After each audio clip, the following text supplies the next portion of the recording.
রাধে রাধে বন্ধুরা, তোমরা সবাই কেমন আছো? আশা করি ভালো আছো। আমিও ভালো আছি। তোমাদের সাথে আবার একটা ভিডিও শেয়ার করতে চলে আসলাম। তোমরা ভিডিওটা দেখো, পুরোটাই অবশ্যই ভালো লাগবে। যদি ভালো লাগে লাইক কমেন্ট দিয়ে পাশে থাকবে। দেখো এবার আজকে দধিকাদা মহোৎসব, আমরা যে নগর কীর্তনে বেরিয়েছি। আমি একা বেরিয়েছি বাড়ির, আর কেউ যায় না। রোদের সময় ওর দিকেও আর নিয়ে যায় না, ওরা বেরোবে না বলতে আমিও নিয়ে যাই না।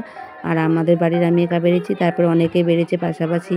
আমার ভাইঝি হারে হয় পাশের বাড়ি, সবাই যাচ্ছে বলে তাই আমিও যাওয়ার ঠিক ছিল না। তবু আবার লাস্টে বলছি আচ্ছা ঠিক আছে যাব বলে বেরিয়ে পড়েছি। দেখো এখানে এসে যে দিদা হয়, একটা বুড়ো মা আর একটা দিদা হয়, দুজনের সাথে বলছে একটা ভিডিও, ঠাকুরের একটা নামের ভিডিও করে নিই বলে ভিডিওটা করতে শুরু করে দিয়েছি। তোমরা দিকে এই ভিডিওটা পরে ছাড়বো, তোমরা দেখবে, ভালো লাগবে। এই দেখো তারপরে এখানে যে ধুনো দেবে বলে ধুনো গুঁড়ো করছে, আর এদিকে ধুনোও দিয়ে দিয়েছে, এসব লাইন দিয়েছে। আমি একটু তোমাদের সাথে ভিডিও করে নিলাম, একটু ছবি তুলে নিলাম। এই দেখো ভিডিও করে নিয়েছি। তোমরা তো জানো আমরা যেখানেই যাব, আমরা ফেসবুকে কাজ করছি মানে যেখানেই যাব একটু ভিডিও করব, ছবি তুলবো। না ছবি তুললেও তো হবে না। এই দেখো সকলে এবার লাইন দিয়ে সব একটা একটা যাচ্ছে, পেছনে নামের দল আছে, আর সামনে দইয়ের হাঁড়ি নিয়েছে, একটা জেঠু নিয়েছে। তারপরে এই সব রাস্তার মধ্যে যাচ্ছে, আমিও তার মধ্যে একটু গানের ভিডিও বানিয়ে নিলাম। কোনো গানের ভিডিও, ওই যা গান হচ্ছে, মুখে মুখে গান হচ্ছে, তোমাদের সাথে গানটা একটু রেখে দিচ্ছি। গানটা শুনো, ভালো লাগবে। কেননা ওইটা তো কোনো মানে মাইকের গান নয়, তো সেই জন্য কপিরাইট আসবে না হয়তো, ঠিক বলতে পারছি না। তবু গানটা রেখেছি, একটু তোমরা শুনবে। এরা নিজে মানে লোকেরা সবাই নিজের গলায় তো গানটা করছে, সেই জন্য তো জানি না, তো তবু রেখেছি। কী হবে বলতে পারবো না, তোমাদের জন্য একটু তোমাদের সাথে শেয়ার করবো বলেই রেখেছি গানটা। যদি এমনি মাইকা হতো তাহলে আমি রাখতাম না, কিন্তু এটা নিজের গলায় সবাই গান করছে বলে সেই জন্য একটু রেখেছি। দেখো পরপরে যে 1 ঘন্টার মতন ঘুরেছে অনেক জায়গায়, মানে আগে যেখানে যেদিকে যেত সেই দিকে আর যায় না, কেননা ওইদিকে একটু পোল ভাঙা বলে তাই যায় না। এখানে একটু ঘুরেছে খালি অল্প করে, 1 ঘন্টা খানেকের মতন। তারপরে দেখো যে এখানে চলে এসেছি, এখানে যে গোপাল ঠাকুরকে কোলে নেবে বলে সব বসে আছে, দাঁড়িয়ে আছে, দুজন কোলে নেবে। তারপরে এখানে যে মন্দিরটা, এখানে আসার পর 3 বার ঘোরার পর তারপরে গোপাল সোনাকে কোলে দেবে।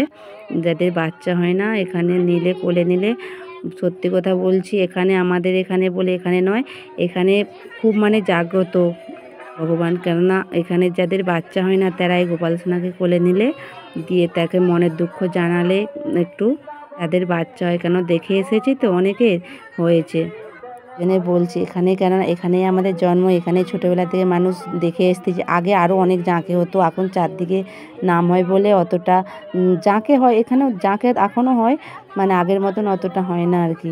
আগে সারা রাতি গান হতো, এখন তো লোক তেমন হয় না বলে একটা করে দল হতো। আগে 2টো করে দল হতো, একদম সকাল পর্যন্ত। একটা দল রাত পর্যন্ত হবে, আবার রাত থেকে আবার একটা দল হবে সকাল পর্যন্ত। এখন লোক তেমন যায় না, সেই জন্য ওই একটা করে দল হয়, নাহলে আগে প্রচুর জাঁকে হতো। এই দেখো দুজনে যে কোলে নিয়েছে গোপাল সোনাকে, ওইখানে একটা পিচকা নিয়েছে, এই বড় পিচকারটা নিয়েছে, তারপরে আবার ছোট্ট একটা গোপাল সোনাকে দিয়েছিল কোলে নেওয়ার জন্য। তারপরে দেখো এই যে মিষ্টি জল, মিষ্টি দুধ আরে নিয়ে এসেছে, খাওয়ানো হবে। এই যে পাখার বাতাস করছে। আমি তারপরে ভাবলাম তোমাদের সাথে একটু শেয়ার করে নিই, শেয়ার করতে একটু ভালোই লাগে তোমাদের সাথে। আমিও দেখলাম তোমাদের সাথে একটু শেয়ারও করে নিলাম।